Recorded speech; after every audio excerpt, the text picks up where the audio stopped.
అందరికీ నమస్తే అండి. Welcome back to our channel. ఈరోజు మార్గశిర మాసం ఎప్పుడు ప్రారంభమవుతుంది, అలాగే ఎప్పుడు ముగుస్తుంది, మార్గశిర మాసంలో ఎన్ని లక్ష్మీ వారాలు వచ్చాయి, అలాగే ధనుర్మాసం ప్రారంభం అంటే మనకి నెలగంట పెడతాం కదండి. నెలగంట ఎప్పుడు, ఎప్పుడు పెడతారు, సుబ్రహ్మణ్య స్వామి షష్ఠి ఎప్పుడు, చాలా పండుగలు ఈ మార్గశిర మాసంలో ఉంటాయండి. ఆ పండుగల గురించి ఏకాదశి, పౌర్ణమి తిథి ఇవన్నీ కూడా ఈ వీడియోలో అయితే తెలుసుకుందాము. వీడియో అయితే ఎక్కడ కూడా స్కిప్ చేయకుండా చూస్తే మీకు ఈ మాసంలో చాలా విశేషమైన పండుగల గురించి మనం తెలుసుకుందాము. పౌర్ణమి నాటి చంద్రుడు మృగశిర నక్షత్రంలో ఉండటం వల్ల ఈ మాసానికి మార్గశిర మాసం అని పేరు వచ్చింది. మృగశిర నక్షత్రం అనేది సాక్షాత్తు పద్మావతి అమ్మవారి జన్మ నక్షత్రం. అందువల్ల ఈ మాసానికి చాలా ప్రత్యేకత ఉంటుంది. అందులోనూ గురువారాలు అంటే లక్ష్మీ వారాలకు ఇంకా ప్రత్యేకత ఉంటుంది. ఈ మార్గశిర మాసంలో 5 గురువారాలు ఉంటాయండి. 4 మార్గశిర మాసంలో వస్తే 5వది పుష్యమాసంలో మొదటి వారంగా చేసుకుంటాము. వైజాగ్లో ఉన్న వాళ్ళైతే కనక మహాలక్ష్మి అమ్మవారిని కూడా ఈ మాసంలో చాలా ప్రత్యేకంగా ఆరాధిస్తూ ఉంటారండి. డిసెంబర్ 2024 మనకి 1వ తేదీన ఆదివారం అమావాస్యతో మనకి కార్తీక మాసం అనేది ముగుస్తుందండి. కార్తీక మాసం పూజలు ఈ రోజుతో ముగుస్తాయి. ఇక సోమవారం రోజు మనకి 2వ తేదీన పాడ్యమి తిథి పోలిపాడ్యమిగా జరుపుకుంటాము. ఈ రోజునే పోలి స్వర్గానికి వెళ్ళిన రోజుగా జరుపుకుంటాము. ఈరోజు నీటిలో దీపాలు అవి వెలిగిస్తాము. అయితే పోలిపాడ్యం పూజా విధానము, పోలిపాడ్యమి మనం దీపాలు ఎన్ని వదలాలి అన్నీ కూడా వీడియోలు అయితే చేస్తున్నానండి. ఒకసారి కావాలి అంటే చెక్ చేయండి. తర్వాత మనకి పాడ్యమి తిథితోనే మార్గశిర మాసం అనేది ప్రారంభమవుతుంది. మార్గశిర మాసం అంటే మీకు తెలిసే ఉంటుందండి, అమ్మవారి జన్మ నక్షత్రాన్ని బట్టి వస్తుంది. అందువల్ల ఈ మాసంలో లక్ష్మీ అమ్మవారిని అందరినీ కూడా ఆరాధిస్తూ ఉంటాము. గురువార వ్రతాలు ఆచరిస్తూ ఉంటాము. అయితే 5 గురువారాలు చేయాలండి. మార్గశిర మాసంలో 4 గురువారాలు వస్తాయి. 5వ గురువారం వచ్చేసరికి మనకి పుష్యమాసంలో వస్తుంది. మొదటిగా 5 గురువారాల్లో 4 గురువారాలు మనకి ఏ రోజుల్లో వచ్చాయో చూద్దామండి. ముందుగా మనకి 5వ తేదీన అంటే 2024 డిసెంబర్ 5వ తేదీన చవితి తిథితో మనకి ఒక గురువారం అన్నది వచ్చిందండి. 2వ గురువారం వచ్చేసరికి 12వ తేదీన గురువారం వచ్చిందండి. ద్వాదశి తిథితో వచ్చింది. 2వ గురువారంగా మనం జరుపుకోవాలి. ఇక 3వ గురువారం వచ్చేసరికి 19 గురువారం అండి. ఇది కూడా మనకి చవితి తిథితో వచ్చింది. ఇక 4వ గురువారం వచ్చేసరికి మనకి 26 అండి గురువారము. ఇది ఏకాదశి తిథితో మనకి వచ్చింది. 5వ గురువారం వచ్చేసరికి మనకి పుష్యమాసం కదండి ప్రారంభమైంది. పుష్యమాసంలో 2వ తేదీన వస్తుందండి. 2వ తేదీన మనం లక్ష్మీవారం 5వ లక్ష్మీవారంగా జరుపుకోవాలి. ఈ రోజుతో మనకి మార్గశిర వ్రతాలు అనేవి సంపూర్ణంగా కంప్లీట్ అవుతాయి.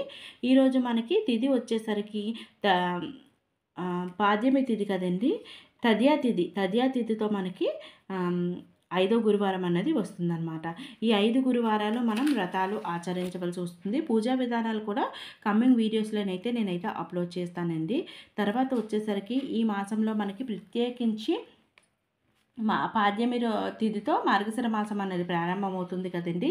ఇక 7వ తేదీన శనివారం షష్ఠి, స్కంద షష్ఠి అంటామండి. సుబ్రహ్మణ్య స్వామి షష్ఠి అంటాము. సంతానం లేని వాళ్ళు కానీ, వివాహం తొందరగా జరగలేని వాళ్ళు కానీ ఈరోజు చాలా ప్రత్యేకించి సుబ్రహ్మణ్య స్వామిని ఆరాధిస్తూ ఉంటారండి. ఈరోజు సుబ్రహ్మణ్య స్వామిని ఆరాధించిన వాళ్ళకి తప్పకుండా సంతాన భాగ్యం కలుగుతుంది, వివాహం తొందరగా అవుతుంది, ఏమైనా కాలసర్ప దోషాలు ఉంటే అవన్నీ కూడా తొలగిపోతాయి అని ప్రత్యేకించి ఈరోజైతే నమ్మి పూజనైతే చేస్తారండి. ఈరోజే మిత్ర సప్తమి అని కూడా అంటారు. ఇక 11వ తేదీన అంటే బుధవారం రోజున ఏకాదశి అండి. ఈరోజు గీతా జయంతి, గీత పుట్టినరోజు అంటే మనకి భగవద్గీత పుట్టినరోజు కూడా ఈరోజే. ఇది చూస్తున్నారు కదా ఏకాదశి అంటే మనం దశమితో ఉపవాసాలు చేస్తూ ఉంటారు కదా. దశమి నుంచి ఏకాదశి, ద్వాదశి పారణ ఈ 3 కూడా మనకి చేసుకోవచ్చు. మనం చేసుకున్న వాళ్ళు చేసుకుంటూ ఉంటామండి. తర్వాత వచ్చేసరికి మనకి ఇక 13వ తేదీన శుక్రవారం అండి. ఈరోజు హనుమద్ వ్రతం. ఈరోజు ఎవరైతే ఆంజనేయ స్వామిని ఆరాధిస్తారో ఆకులతో కానీ, గారెల మాలతో కానీ ఇలా వివిధ రకాలుగా ఆరాధిస్తారో వాళ్ళకి సర్వ కష్టాలు తీరిపోతాయి అంటారు. ఈరోజు చేసుకున్న వాళ్ళు చేసుకోవచ్చు అన్నమాట. తర్వాత వచ్చేసరికి మనకి 15వ తేదీనండి. 15వ తేదీన మనకి పౌర్ణమి మరియు ధనస్సు సంక్రమణ అంటే మనకి చంద్రమాన ప్రకారం మనము అన్నీ కూడా లెక్కిస్తాం కదండి. సూర్యమాన ప్రకారం ధనుష్య రాశిలోకి సూర్యుడు ప్రవేశించడాన్ని ధనుస్సు సంక్రమణ అంటాము. ఈ రోజు నుంచి మనకి అంటే ధనుర్మాసం అనేది ప్రారంభమవుతుంది. 16వ తేదీన పాడ్యమి తిథి నుంచి ప్రారంభమవుతుందండి. నెల పట్టుత లేదా నెలగంట పెట్టుత అంటాం కదా. ఆ నెలగంట అన్నది ఈ రోజు నుంచి ధనుర్మాసం సోమవారం 16వ తేదీ నుంచి ప్రారంభం అన్నది అవుతుందండి ఈ రోజు నుంచి. తర్వాత వచ్చేసరికి మనకి ఎంతో విశేషంగా అందరము జరుపుకుంటాం కదండి. బుధవారం రోజుతో వచ్చింది సంకష్టహార చతుర్థి. 18వ తేదీన తదియా తిథి సంకష్టహార చతుర్థి అన్నది ఉందండి ఈరోజు సంకష్టహార చతుర్థి ప్రతి మాసం చేసుకునే వాళ్ళు చేసుకోవచ్చండి, లేదా కొత్తగా చేసుకునే వాళ్ళు కూడా చేసుకోవచ్చు చక్కగాన. తర్వాత మనకి కాలభైరవ అష్టమి ఉందండి 22వ తేదీన. ఈ భైరవ అష్టమికి కూడా చాలా ప్రత్యేకత ఉండింది. కాలభైరవునికి పూజ చేస్తారు. అదేవిధంగా గుమ్మడి దీపాన్ని కూడా ఈరోజు వెలిగిస్తే చాలా మంచిదండి. అన్ని కష్టాలు కూడా తీరిపోతాయి అంటారనమాట. తర్వాత 28వ తేదీన మనకి శని త్రయోదశి ఉందండి.